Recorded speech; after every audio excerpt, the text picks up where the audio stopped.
Hello everyone, नमस्ते, welcome to our channel food choice. आज म बनाउँदैछु ट्रेडिसनल तरिकाले फापरको रोटी। अनि यो रोटीसँग खानको लागि हामी बनाउँछौँ टमाटर, हरियो खुर्सानी र टिमुरको अचार पनि। आउनुहोस् अब सुरु गरौँ। सबभन्दा पहिला हामीलाई चाहिन्छ फापरको पिठो। मैले यहाँ आधा कप फापरको पिठो लिएको छु। अब यसमा मैले थोरै सिधे नुन राखेँ। अब थोरै पानी पनि राखौँ।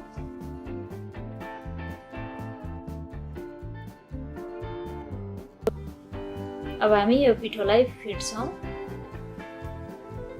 यदि फापरको पिठो अलि मोटो खालको पिसेको पाउन सकियो भने त्यसको रोटी धेरै मिठो हुन्छ। हाम्रो यो पिठो अलि बाक्लो देखिएको छ।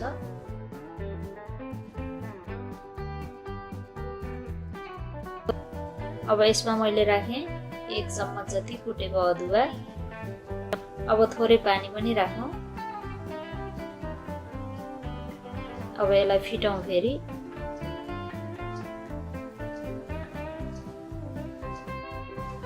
पिठो यतिको बाक्लो हुनुपर्छ, योभन्दा पातलो नबनाउनु होला। अब यो पिठो बस्दै गर्दा हामी टमाटरको अचार बनाउँछौँ। यसको लागि मैले लिएँ एउटा मिडियम साइजको टमाटर। अब थोरै पानी राखौँ। अब यो टमाटरलाई ढाकेर हामी पाकुन्जेलसम्म पकाउँछौँ। बीचबीचमा चलाइदिँदै गर्नु होला।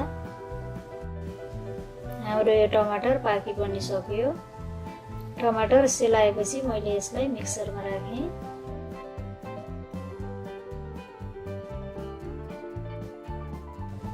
अब 2टा हरियो खुर्सानी राखौँ। अब मैले थोरै बेसारको धुलो राखेँ। यसै गरेर नुन राखौँ। थोरै टिमुर पनि राखेँ। अब हामी यो अचारलाई पिस्छौँ। हाम्रो टिमुर र टमाटरको अचार पनि तयार भयो। अब हामी रोटी पकाउनतिर लगाऊँ। त्यसको लागि मैले एउटा तताएको प्यानमा थोरै घिउ राखेँ।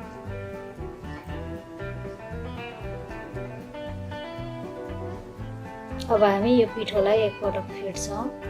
घिउ हल्का तातेपछि मैले अघि भिजाएको पिठो राखेँ। मैले यहाँ आधा जति पिठो लिएको छु। अब यसलाई एउटा चम्चाले फैलाइदिउँ। अब यो रोटीलाई हामी ढाकेर 3 मिनट जति पकाउँछौँ। पोलेर हेरौँ। यसलाई यसरी घुमाइदिनु होला। यसो गर्दा रोटी एकनासले पाक्छ। अब थोरै घिउ राखेँ मैले माथिबाट। रोटीलाई फर्काइदिउँ। हामी यो रोटीलाई ढाकेर 3 मिनट पकाउँछौँ।